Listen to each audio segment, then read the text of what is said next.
Hello everyone, आप सबका स्वागत है आपके अपने YouTube channel AU math classes में। लास्ट वीडियो में हम फर्स्ट चैप्टर कंप्लीट कर चुके थे। अगर पहले वो किसी ने वीडियो नहीं देखी है तो वो अच्छे से देख लेना, क्योंकि वो बहुत इंपॉर्टेंट टॉपिक था सेट्स का, जो बहुत ज़्यादा आगे भी यूज है। नेक्स्ट हम स्टार्ट करते हैं चैप्टर सेकेंड, जिसका नाम है रिलेशन एंड फंक्शंस। जैसे कि इसके नाम से ही पता है कि रिलेशंस यानी कि हम रिलेशन बनाएंगे। जैसे कि रिलेशन हमारे डेली लाइफ में भी यूज होते हैं, हमारे घर पे भी बहुत सारे हमारे साथ रिलेशन है, रिलेटिव्स है, तो उसी टाइप से रिलेशंस है। और फिर रिलेशन से हम फंक्शंस बनाएंगे कि फंक्शंस क्या है, जो कि बहुत इंपॉर्टेंट टॉपिक है, और अभी के लिए नहीं आगे के लिए भी, क्योंकि जब तक हमें रिलेशंस बनाने नहीं आएंगे तो हम फंक्शन डिफाइन नहीं कर सकते। अगर फंक्शन नहीं आएंगे तो मैथ में आगे कुछ नहीं कर सकते, क्योंकि जो सारा टॉपिक है, जो भी कुछ भी आगे जो भी कुछ करते हैं, सभी फंक्शंस पे डिपेंड करता है। तो ये बहुत इंपॉर्टेंट टॉपिक है, तो इसको थोड़ा अच्छे से समझने की कोशिश करना। बिल्कुल बेसिक वे से करवाएंगे। अगर कहीं को किसी को ना समझ आए तो दोबारा से आप कमेंट करके पूछ सकते हो, क्योंकि बहुत ज्यादा जरूरी है इस टॉपिक को समझना, और ये बहुत बेसिक चीज है। तो चलो स्टार्ट करते हैं हम अपना chapter second, name relation and functions. देखो मैथमेटिक्स में हमारे पास बहुत सारे रिलेशन होते हैं। जैसे हम क्या बनाते हैं कि अभी हमने जैसे सेट पढ़ा था, सब सेट पढ़ा था कि A is the subset of B, तो ए का रिलेशन क्या था बी के साथ, कि ए उसका सबसेट था। जैसे कि हमारे घर पे कहते हैं हम कि हम उसके या तो क्या कहते हैं कि लड़की है या लड़का है, तो अपने पिता के साथ उस इंसान के साथ हमारा क्या रिलेशन है कि वो हमारे फादर है। तो सिमिलरली यहीं पे है कि अगर हमारे पास कोई दो गिवन होंगे, दो सेट, तो उन दोनों के बीच में हम रिलेशन फाइंड आउट करने की कोशिश करेंगे। तो देखो जैसे, तो रिलेशन से पहले हम एक चीज पढ़ते हैं, कार्टेशियन प्रोडक्ट, क्योंकि रिलेशन कार्टेशियन प्रोडक्ट के बाद ही आएगा। फर्स्ट हम कार्टेशियन प्रोडक्ट पढ़ते हैं। देखो कार्टेशियन प्रोडक्ट का मतलब क्या है कि उसके अंदर दो एलिमेंट आएंगे। मान लेते हैं कि ए कोई भी सेट है और इसके अंदर 1 2 2 एलिमेंट है, ठीक है। बी कोई भी सेट है, इसके अंदर ए और बी दो एलिमेंट है, ठीक है। तो कार्टेशियन प्रोडक्ट में कैसे आएगा, देखो कार्टेशियन प्रोडक्ट को लिखेंगे। अगर हम देखें कि पहले आता कार्टेशियन प्रोडक्ट को हम लिखते हैं ए क्रॉस बी सी, ठीक है। ये कार्टेशियन प्रोडक्ट। देखो इसके अंदर एलिमेंट कैसे आएंगे, देखो जो फर्स्ट है पहले फर्स्ट का एलिमेंट आएगा, उसके बाद सेकंड के जितने एलिमेंट उनके साथ रिलेट करेंगे। तो देखो फर्स्ट जो ए है, जो 1 है, पहले ए के साथ रिलेट होगा, फिर बी के साथ। तो देखो यहाँ पे ए क्रॉस बी है, मतलब दो सेट है, तो इसके अंदर एलिमेंट आएंगे दो टाइप के, तो that means double order type के। देखो जब इसको ऐसे लिखेंगे, हम ऐसा कोई एलिमेंट लिखेंगे, देखो यहाँ पे लिख के दिखाते हैं 1 ए के साथ, ठीक है, 1 ए के साथ आएगा, फिर क्या 1 बी के साथ भी आएगा, क्योंकि इसके अंदर फर्स्ट जो ए है, ए के एलिमेंट फर्स्ट नंबर पे आएंगे, जो बी सेकंड पे उसके नंबर सेकंड पे आएंगे। जैसे यहाँ पे 1 के साथ तो सभी आ गए, अगर यहाँ पे 3 होता तो 3 आ जाते। यहाँ पे 2 है तो 2 के साथ ए आएगा और 2 के साथ बी आएगा, और इसको डिनोट बंद कर देंगे ऐसे। यानी कि जो ए की जो फर्स्ट पे लिखा जाएगा, फर्स्ट उसके एलिमेंट लिखेंगे, उसको रिलेट करेंगे हर एक एलिमेंट के साथ। फर्स्ट को पकड़ा तो ए के साथ, फर्स्ट को बी के साथ, सिमिलरली सेकंड को बी ए के साथ, सेकंड को बी के साथ, ठीक है। इसके जो ये एलिमेंट है, इसको क्या कहते हैं हम, कार्टेशियन फॉर्म आएगी। मतलब जो ये है, ये क्या बन जाएगा, कार्टेशियन फॉर्म। जो ये है, ये कार्टेशियन एलिमेंट है इसके, यानी कि जो कार्टेशियन फॉर्म होगी वो कैसे होगी, ऑर्डर टाइप के। ये इसकी कार्टेशियन फॉर्म है। और जो ये एलिमेंट होते हैं, जैसे ये लिखा गया एक्स और Y, order type, order tuple, ठीक है, ORDERDED ऑर्डर्ड, ठीक है। ऑर्डर टाइप के एलिमेंट आएंगे इसके अंदर, ठीक है ना। समझ आ रही है कि जो भी एलिमेंट लेंगे हम, कि अगर इस टाइप का है, डबल एलिमेंट है उसके अंदर, तो उसको क्या कहेंगे, ऑर्डर्ड पेयर मतलब जोड़े है ये, ठीक है। तो ये क्या बन जाएगा, ऑर्डर्ड पेयर टाइप के। तो हम देखो फर्स्ट हम कार्टेशियन के इसके बारे में ही जानेंगे, तब हम रिलेशंस पे पहुंचेंगे। तो जो बेसिक है वो बहुत ज्यादा इंपॉर्टेंट है। देखो यहाँ पे क्या गिवन है, ए कोई भी सेट है, अगर उसके अंदर 2 कलर है, और बी कोई भी सेट है, उसके अंदर 3 ऑब्जेक्ट है, ए रेड कलर और बी सी एस। तो हम क्या करेंगे, ए जो बी सी है वो रिप्रेजेंट करता है एक पर्टिकुलर बैग, कोट और शर्ट को, मतलब इसकी शॉर्ट फॉर्म दी हुई है। तो हाउ मैनी पेयर, तो हमें पेयर बताने की कितने बनेंगे। अब देखो पेयर कितने बन सकते हैं, रेड और ब्लू है, एक सेट के अंदर है रेड और ब्लू, एक हमें गिवन है कि उसके अंदर रेड और ब्लू है, दूसरा गिवन है कि उसके अंदर बी सी एस है, ये गिवन है। अब देखो कितने बन सकते हैं, रेड के साथ ब्लू बी आ सकता है, रेड के साथ सी आ सकता है, रेड के साथ ऐसा आ सकता है। तो कितने बने, 3। तो यहाँ से ब्लू के साथ बी, ब्लू के साथ सी और ब्लू के साथ एक्स, तो 3। तो टोटल कितने बने हमारे पास, 6। तो यानी कि हम कितने पेयर बना सकते हैं, 6। तो देखो यहाँ पे लिख देते हैं, यहाँ पे रेड है और यहाँ पे ब्लू है, ठीक है। यहाँ पे बी सी ऐसे है, तो देखो रेड इस पे भी, इसके साथ भी, इसके साथ भी 3 यहाँ से बनेंगे, ब्लू इसके साथ भी, इसके साथ भी और इसके साथ भी, तो 3 यहाँ से, तो टोटल हमारे पास 6 रिलेशन बनेंगी। रिलेशन नहीं, सॉरी, जो इसके पेयर होंगे, ठीक है। रिलेशन हम आगे फाइंड आउट करेंगे। तो यहाँ से हमारे पास क्या बनेगा कि देखो रेड के साथ बी आ सकता है, रेड के साथ बी आ सकता है, रेड के साथ सी आ सकता है और रेड के साथ एस आ सकता है। सिमिलरली यहाँ पे ब्लू के साथ बी आ सकता है, ब्लू के साथ सी आ सकता है और ब्लू के साथ एस आ सकता है। तो कितने बने, 6 डिस्टिंक्ट ऑब्जेक्ट जो पेयर बने वो कैसे बने, जैसे यहाँ पे भी डिनोट किया हुआ है कि रेड और ब्लू है, तो क्या बनेंगे एस बी सी, 3 इसके साथ 3 इसके साथ, तो टोटल कितने हो जाएंगे 6, ठीक है। और इसके एलिमेंट को कैसे लिखते हैं, अब देखो जो कार्टेशियन प्रोडक्ट है उसको लिखेंगे जैसे कि एक पी और क्यू, कोई अगर गिवन दो नॉन एम्प्टी सेट है पी और क्यू, तो उनको किस तरीके से लिखेंगे, पी क्रॉस क्यू। और इसका सेट कैसे बनाते हैं, देखो ये बहुत समझने की चीज बिल्कुल बेसिक है, क्योंकि ये बहुत ज्यादा यूज होएगा। अब देखो फर्स्ट किसके एलिमेंट आएंगे, पी के, फिर आएगा कोमा और फिर इसके एलिमेंट क्यू, वेयर जो पी है वो स्मॉल पी कैपिटल पी से है और जो स्मॉल क्यू है वो कैपिटल क्यू से है। ये बहुत ज्यादा इंपॉर्टेंट है, इसकी ये जो इसको डिनोट करता है, इसकी ये फॉर्म लिखने, क्योंकि ये बहुत बार यूज होगी और ये गलत लिखा तो फिर पूरा क्वेश्चन गलत हो जाएगा। ये बहुत समझने की जरूरत है। पी क्रॉस क्यू को कैसे लिखते हैं कि 2 है तो ऑर्डर टाइप के एलिमेंट आएंगे, ऑर्डर पेयर पी और क्यू। जहां पे स्मॉल पी है मतलब फर्स्ट एलिमेंट है वो पी का एलिमेंट होगा, जो सेकंड वाला है वो क्यू का एलिमेंट होगा। तो P belongs to P, Q belongs to Q, ठीक है। तो अब देखो 2 केस हो सकते हैं, यहाँ पे गिवन है हमारे पास, गिवन 2 नॉन एम्प्टी सेट है P and Q, the Cartesian set है जो कार्टेशियन प्रोडक्ट होगी पी क्रॉस क्यू की, is the set of all ordered pair of element P and Q. तो पी क्रॉस क्यू क्या आएगा, P Q, P belongs to P, Q belongs to Q. If either P और Q is a null set, अगर P और Q एक भी null set हुआ, अगर दोनों में से एक भी सेट नल हुआ तो उन दोनों की जो क्रॉस प्रोडक्ट होगी वो नल सेट आ जाएगी, is empty, will also be empty set, क्योंकि उसके अंदर कोई एलिमेंट ही नहीं होगा। जैसे जीरो टाइप से ले लो, अगर जीरो को किसी के साथ प्रोडक्ट करते तो जीरो दे देता है, तो सिमिलरली यहीं पे भी है, अगर कोई भी एक ऐसा सेट मिल गया जो एम्प्टी है तो नल है, तो दोनों की क्रॉस प्रोडक्ट भी एम्प्टी आ जाएगी, ठीक है। जैसे यहाँ पे ए क्रॉस बी जो अभी हमने फाइंड आउट किया था ऐसे आ जाएगा। अब देखो ऐसे सिमिलरली ए क्रॉस बी अगर निकाले, अब तो निकाल लोगे, जो भी एलिमेंट होगा फर्स्ट को ले, उनको चारों के, अगर 4 है दूसरे वाले में तो 4 के साथ। तो यहाँ से हमें क्या सीखने को मिला कि अगर एक में पी एलिमेंट, अगर ए कोई भी सेट है, ए के पास नंबर ऑफ एलिमेंट पी हो, ठीक है, नंबर ऑफ बी क्यू हो, तो देखो हमने दिखाया था कि एक में 3 थे, एक में 2 थे, तो कितने आए थे 6, तो दैट मीन्स दोनों की प्रोडक्ट। तो यहां से क्या हुआ कि number of A cross B के अंदर कितने आएंगे, पी क्रॉस क्यू, मतलब पी क्यू, ठीक है। अगर एक सेट के पास हमारे पास इतने एलिमेंट है पी और दूसरे के पास क्यू है, तो दोनों की प्रोडक्ट कर दो, उनके पास इतने सेट आ जाएंगे ए क्रॉस बी के अंदर, ठीक है, इतने एलिमेंट आ जाएंगे, सॉरी। अब देखो अगर एक भी सेट इनफाइनाइट हुआ तो ए क्रॉस बी भी इनफाइनाइट हो जाएगा, क्योंकि इनफाइनाइट के साथ जब प्रोडक्ट करेंगे, अब देखो ए के अंदर मान लेते फाइनाइट है 1 2 3 और बी इनफाइनाइट सेट है 1 2 3 नेचुरल नंबर का। अब देखो जब ए क्रॉस बी निकालेंगे तो क्या आएगा, ए 1 के साथ 2 के साथ 3 एंड सो ऑन, कितने एलिमेंट है तो इनफाइनाइट बन जाएगा, ऑब्वियस सी बात है। तो अगर एक भी सेट इनफाइनाइट हुआ तो ए क्रॉस बी इनफाइनाइट बन जाएगा।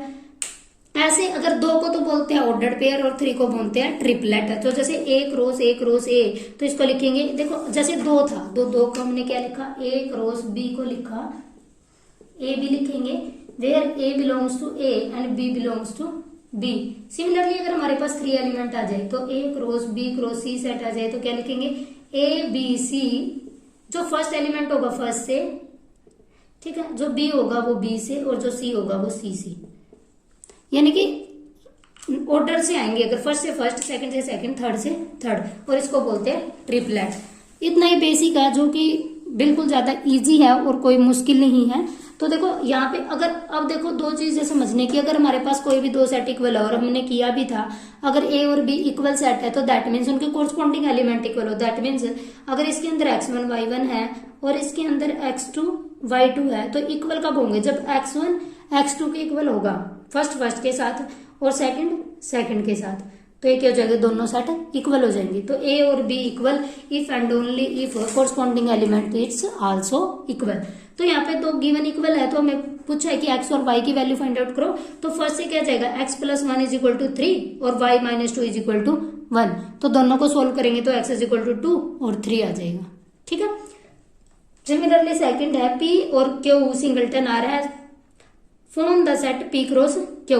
तो देखो p क्रॉस q है, p हमें फर्स्ट लिखना है, तो फर्स्ट का एलिमेंट उठाएंगे a और उसके q में जितने एलिमेंट है सबके साथ लिख देंगे, लेकिन उसके अंदर a की एलिमेंट है तो क्या जाएगा a r, और b को लेंगे, फिर a का काम खत्म क्योंकि a की एलिमेंट है उसके साथ आ चुका, फिर b को लेंगे b r के साथ और c r के साथ। ठीक है। सिमिलरली q क्रॉस p, तो q का एलिमेंट पहले आएगा बाद में p, तो q के अंदर a की एलिमेंट है r को पकड़ेंगे, p के जितने एलिमेंट उनके साथ लिख देंगे, तो a r b r c। ठीक है। Are this two product equal, तो इसने क्या पूछा है कि क्या दोनों के दोनों प्रोडक्ट इक्वल है। अब देखो यहाँ पे है since the definition of the equality of ordered pair, हमने ऑर्डर पेयर में किया था कि जो ए बी था वो बी ए के इक्वल नहीं हो सकता वेन एवर, जब ए बी के इक्वल नहीं है। तो यहाँ पे हमारे पास क्या है, R A not equal to A R, तो दैट मीन्स दोनों इक्वालिटी इक्वल नहीं है। तो यहाँ से हमें क्या पता चला, A cross B does not implies A cross B, की ए क्रॉस बी दोनों इक्वल नहीं होंगे। किसी किसी केस में हो भी सकता है, नीड नॉट बी ट्रू। ठीक है। तो नेक्स्ट है हमें ए और बी सी गिवन है, तो हमें फाइंड आउट करना है A cross B intersection C. तो देखो इसको देख के घबराना नहीं है क्योंकि हम इंटरसेक्शन पहले कर चुके हैं, तो हम फर्स्ट क्या निकालेंगे, बी इंटरसेक्शन सी, और हमें पता है कि बी इंटरसेक्शन सी एक सेट आ जाएगा और फिर ए के उसके साथ प्रोडक्ट कर देंगे जो अभी हमने सीखा है, तो बहुत ज्यादा इजी है। तो देखो बी इंटरसेक्शन सी, तो बी और सी की इंटरसेक्शन, दैट मीन्स जो दोनों में कॉमन है, तो क्या आ जाएगा, सिंगलटन 4। ए की उसके साथ यूनियन करी तो ए के अंदर क्या है 1 और यहाँ पे 4, तो 1 4 के साथ, 2 4 के साथ, 3 4 के साथ। ठीक है। तो ये एलिमेंट आ जाएंगे। सिमिलरली यहाँ पे है A cross B intersection A cross C, तो देखो पहले ब्रैकेट को सोल्व करेंगे, पहले हम निकालेंगे ए क्रॉस बी।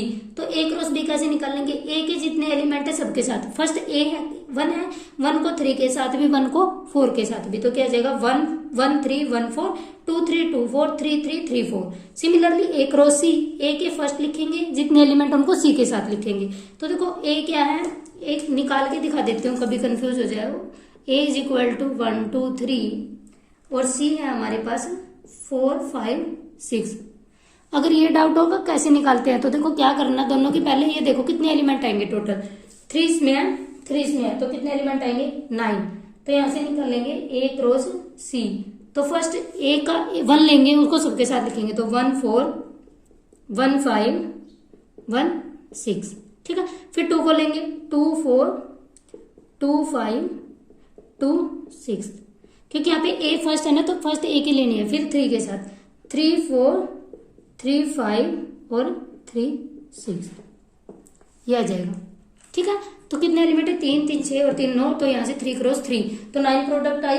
तो यहाँ से इससे पूछा ए क्रॉस बी के साथ, जो ए क्रॉस बी आया और दो ए क्रॉस सी आया, दोनों में जो कॉमन है वो लिख देंगे। तो यहाँ पे ए क्रॉस बी और ए इंटरसेक्शन ए क्रॉस सी क्या है 1 4 2 4 3 4। सिमिलरली ये फाइंड आउट करने हैं, यहाँ पे क्या निकालेंगे, फर्स्ट बी यूनियन सी, फिर उसकी ए के साथ इंटरसेक्शन। सिमिलरली यहाँ पे ए क्रॉस बी फर्स्ट निकाल लेंगे, फिर ए क्रॉस सी और फिर दोनों की यूनियन। ये तो बहुत ज्यादा इजी है। तो यहाँ तो देखो फाइंड पी हमें गिवन है कि 1 और 2 है, तो हमें सेट प्रूव करना पी क्रॉस पी। देखो ये निकाल लेते हैं क्योंकि 3 में थोड़ा कंफ्यूज हो सकते हो। पी क्या गिवन है 1 2 और हमसे पूछा गया पी क्रॉस पी। ठीक है। तो देखो यहाँ से हम एलिमेंट निकालते हैं, देखो ट्रिपल टाइप के आएंगे। तो फर्स्ट अगर ऐसे ना फाइंड आउट कर सको कि क्या क्या आएगा, तो फर्स्ट क्या करो, पी को ऐसे लिख दो, P cross first P cross P निकाल लेते हैं हम। तो पी क्रॉस पी क्या आएगा 1, मतलब पी 2 बार मतलब पी की पहले इसके साथ प्रोडक्ट करेंगे, तो क्या जाएगा यहाँ पे 1 की 1 के साथ 1 1, फिर 1 की 2 के साथ, फिर 2 की 1 के साथ और फिर 2 की 2 के साथ। ये तो क्या है पी क्रॉस पी। अब हमें पी के साथ ही दोबारा से करनी है इसकी, तो पी क्या जाएगा 1 और 2। अब देखो 1 को इसके साथ उठाएंगे सबके साथ, तो क्या आ जाएगा 1 1 1, फिर 1 के इसके साथ 1 1 2, फिर 1 की इसके साथ 1 2 1, फिर 1 की इसके साथ 1 2 2 ये आ जाएगा। फिर 2 की फर्स्ट एक का काम कंप्लीट, तो अब इसके निकालते हैं। देखो 2 1 1, फिर आएगा 2 1 2, फिर 2 2 1 और फिर 2 2 2। ठीक है, तो यहां से देखो कितने 2, हमें क्या निकाला था 4, यहाँ पे दोनों के प्रोडक्ट हो गए 2 क्रॉस 2 क्रॉस 2, तो 2 2, 2 इंटू 2 4, 4 इंटू 2 8, तो टोटल 8 एलिमेंट आने चाहिए थे। 1 2 3 4 5 6 7 8, तो हमारे पास 8 एलिमेंट है। दैट मीन्स हमारी प्रोडक्ट सही है। तो 3 की करने के लिए ऐसा नहीं है कि एक बार लिखो और दोनों वो कर दो कि इसके साथ ये एलिमेंट आएगा, तो कंफ्यूज हो जाएगा। तो फर्स्ट क्या निकालना, 2 की प्रोडक्ट निकालना, उसके बाद 3 की। तो यहां से क्या आ जाएगा P क्रॉस P। देखो नेक्स्ट एग्जांपल है, if R be the set of real number what do the Cartesian product of R cross R and triple की पूछ रखी है। तो Cartesian product R cross R की कैसे लिखेंगे, अभी हमने पढ़ा था कि अगर 2 की कैसे लिखते हैं, R क्रॉस R के कैसे एलिमेंट आएंगे, ऑर्डर टाइप के X और Y, जहां पे फर्स्ट से और सेकंड से, दैट मीन्स X और Y बिलोंग्स टू R। ये कार्टेशियन प्रोडक्ट हो जाएगी। और देखो यहाँ पे 2 है, तो इसको क्या बोलते हैं, 2 डायमेंशनल स्पेस। तो ये क्या बोला जाएगा, जो भी एलिमेंट होंगे वो 2 डायमेंशनल, मतलब इस एलिमेंट में आएंगे 2 डायमेंशन में, X यहाँ पे और Y यहाँ पे। सिमिलरली अगर R क्रॉस R को लिखा जाए, थर्ड को R क्रॉस R के एलिमेंट वो कैसे आएंगे, ट्रिपल टाइप के, क्योंकि यहाँ पे 3 है, तो X Y Z, जहां पे फर्स्ट से, सेकंड से, थर्ड से, तो X Y Z belongs to R। ठीक है, और इसको क्या बोलते हैं, 3 डायमेंशनल स्पेस। तो 3 डायमेंशनल स्पेस में आ जाएगा ये। अब देखो A क्रॉस B, अब की बार उल्टा गिवन है कि A क्रॉस B तो गिवन है और हमसे A और B पूछा गया है, लेकिन हमें कंफ्यूज होने की जरूरत नहीं है, क्योंकि अभी देखो हमने जैसे P क्रॉस Q लिखा, तो हमने क्या लिखा था कि P के एलिमेंट फर्स्ट और Q, मतलब जो पहले नंबर पे है वो पहले के और जो दूसरे नंबर पे है वो दूसरे के है। तो यहाँ पे देखो A क्रॉस B गिवन है, तो जो फर्स्ट नंबर पे है वो एक एलिमेंट है, तो देखो P है, मतलब जो रिपीटेशन है वो एक ही बार लिखी जाएगी। और यहाँ पे M है, मतलब जो A के एलिमेंट आएंगे वो क्या आएंगे, P और M। जो सेकंड नंबर पे वो सेकंड सेट के है, तो सेकंड पे क्या है, QR, तो यहाँ पे क्या आ जाएगा QR। तो A के अंदर फर्स्ट एलिमेंट, B के अंदर सेकंड के एलिमेंट, तो A के अंदर फर्स्ट एलिमेंट आ जाएंगे P और M, B के अंदर Q और R। तो यहाँ तक देखो हमारी एक्सरसाइज 2.1 का कुछ बेसिक और रिलेशंस के बारे में और कार्टेशियन प्रोडक्ट के बारे में कंप्लीट हो जाता है। तो नेक्स्ट लेक्चर में हम एक्सरसाइज 2.1 करेंगे और रिलेशंस और फंक्शन सीखेंगे, जो कि बहुत इंपॉर्टेंट है, और उसको ऐसे वैसे करवाऊंगी कि आप कभी भूलोगे नहीं, क्योंकि अगर एक बार वीडियो देख ली तो वो बिल्कुल माइंड में फिट हो जाएगा। ऐसे एग्जाम्पल दूंगी जो हमारे डेली लाइफ में यूज होते हैं, रटने की जरूरत नहीं होगी, बिल्कुल बेसिक से करेंगे और बिल्कुल अच्छे से करेंगे। तो आप हमारे साथ बने रहें, और यहाँ तक अगर किसी को कुछ डाउट हो तो आप कमेंट बॉक्स में पूछ सकते हो। और like this video and share your friends. Thank you so much for watching.